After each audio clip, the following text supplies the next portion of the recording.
Part 3 তে আপনাদের সবাইকে স্বাগত জানাচ্ছি। আমি মোহাম্মদ নুরুল্লাহ হোসাইন। আজকে টিউটোরিয়ালে আমি যে জিনিসটি দেখাবো সেটি হচ্ছে যে কিভাবে আপনি ওএস ক্লাসে একটি নির্দিষ্ট থিম ইনস্টল করতে পারেন এবং সেই থিমে আপনি কিভাবে প্লাগইনস যুক্ত করতে পারেন।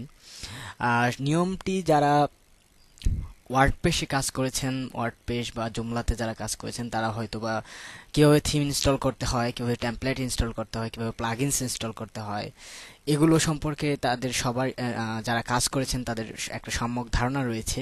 কিন্তু যারা নতুন তাদের জন্যই মূলত, যারা ওএস ক্লাস দিয়েই শেখা শুরু করছেন তাদের জন্যই মূলত আজকের এই টিউটোরিয়াল। তো আপনি যদি একটি থিম ইনস্টল করতে চান, সাপোজ মনে করেন যে আপনার সাইটে একটি থিম ডিফল্ট ভাবে ইনস্টল করা আছে, যেহেতু ওএস ক্লাস ইনস্টল করার সাথে সাথে ব্যান্ডার নামক থিমটি অটোমেটিক্যালি ইনস্টল হয়।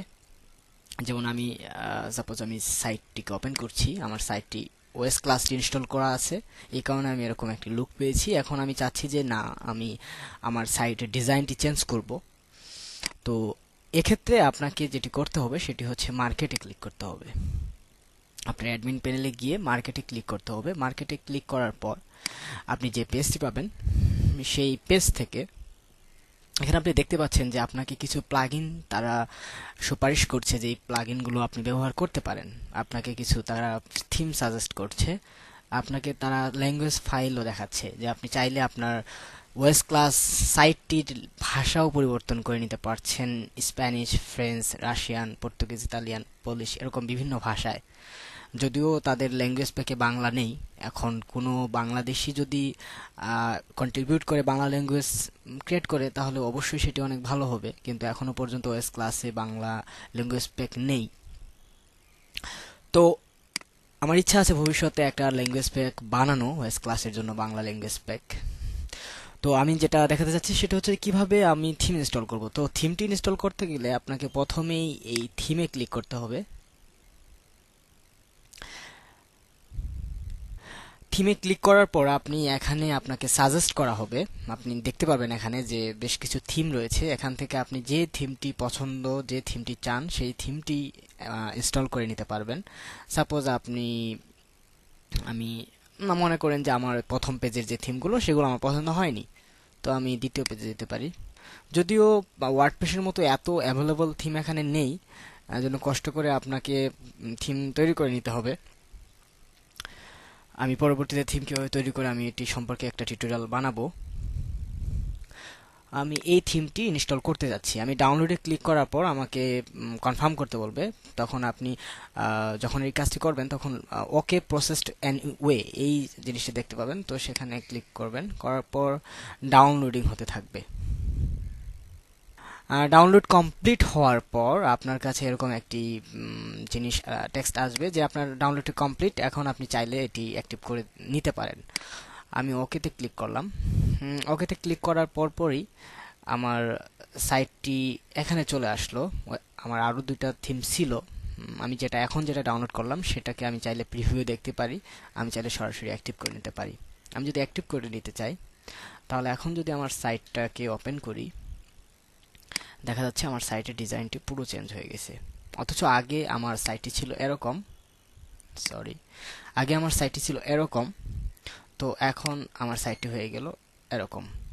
তো আপনি চাইলে এখন আপনি ইচ্ছে মতো সিএসএস যুক্ত করতে পারবেন, ইচ্ছে মতো সাইটটিকে মডিফাই করতে পারবেন। আপনি চাইলে নিচে সুন্দর বা আকর্ষণীয় ফুটার দিতে পারবেন। এখানে আপনি সুন্দর আকর্ষণীয় ফুটার দিতে পারবেন।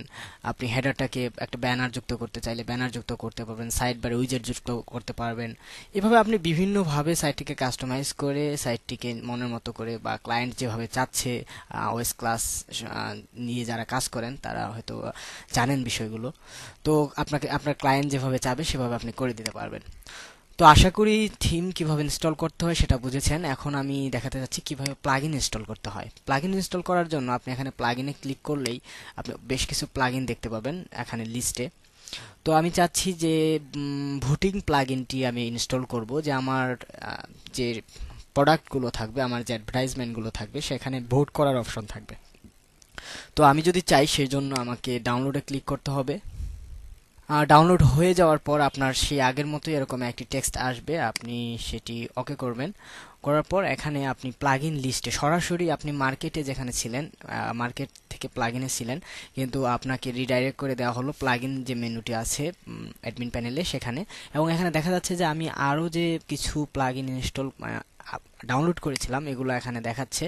এবং এখানে এই ভোটিং প্লাগইনটি সর্বশেষে আছে, এটা আমি সর্বশেষে করেছি এই কারণে। আমি যদি চাই এখন এটিকে ইনস্টল করতে পারবো। আচ্ছা, আমি ইনস্টল করার আগে আমি দেখে নিতে চাচ্ছি যে আমার আগের লুকটি কেমন থাকে এবং ওই প্লাগইনটি যুক্ত হওয়ার পর কিরকম থাকে। এখন আমি প্লাগইনটিকে ইনস্টল করতেছি। আমার প্লাগইনটি ইনস্টল হয়ে গেল। এখন যদি আমি সেম পেজটিকে আমি দেখতে চাই,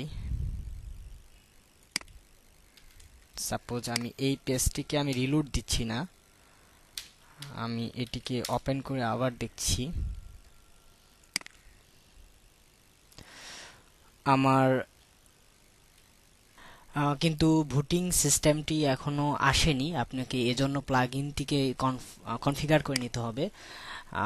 ভোটিং সিস্টেম প্লাগইনটি ইনস্টল করা আছে কিন্তু কনফিগার করা হয়নি, আপনাকে অবশ্যই কনফিগার করে নিতে হবে। আপনি যদি চান যে এই সিস্টেমটি শুধু নির্দিষ্ট কিছু ক্যাটাগরিতে থাকবে তাহলে আপনি এভাবে ক্যাটাগরি সিলেক্ট করে দিতে পারবেন। আপনি যদি চান না সবগুলো ক্যাটাগরিতে থাকবে তাহলে সবগুলো ক্যাটাগরিতেই আপনি দিতে পারবেন। আপনি যদি চান না আমি পার্সোনাল এই ক্যাটাগরিতে, আমি শুধু এই সাব ক্যাটাগরিতে চাই, তাহলে সেটিও করতে পারবেন। আমি সবগুলোই দিচ্ছি, দিয়ে আপডেটে ক্লিক করতে হবে। আপডেটে ক্লিক করার পর আপনার এই প্লাগইনটি কনফিগার হলো। এখন আপনাকে সাইটটি যদি আপনি এখন ভিজিট করেন, এখন আপনি দেখতে পাবেন এই ভোটিং সিস্টেমটি চালু হয়ে গেছে। এখন আপনি চাইলেই এই যে কোনো আপনি যে কেউ চাইলে এখন আপনার সাইটে যে ভিজিট করবে সেই ইচ্ছে করলে প্রত্যেকটা অ্যাডভার্টাইজমেন্টের সাথে একটা করে ভোট দিতে পারবে এবং সেটি রেটিং হিসেবে থাকবে। এছাড়াও আরও বিভিন্ন ধরনের প্লাগইন রয়েছে মার্কেটে। আপনি মার্কেটে যদি আরও দেখেন বেশ কিছু প্লাগইন রয়েছে। এখান থেকে ইচ্ছেমতো প্লাগইন ইনস্টল করে আপনি সাইটটিকে আরো সুন্দর এবং আকর্ষণীয় করতে পারবেন। আশা করি সবাই বুঝতে পারছেন কিভাবে ওএস ক্লাসে থিম এবং প্লাগইন ইনস্টল করতে হয়। আশা করি পরবর্তী টিউটোরিয়ালে আরো বিস্তারিতভাবে অন্য বিষয়গুলো নিয়ে আলোকপাত করতে পারবো। ধন্যবাদ সবাইকে।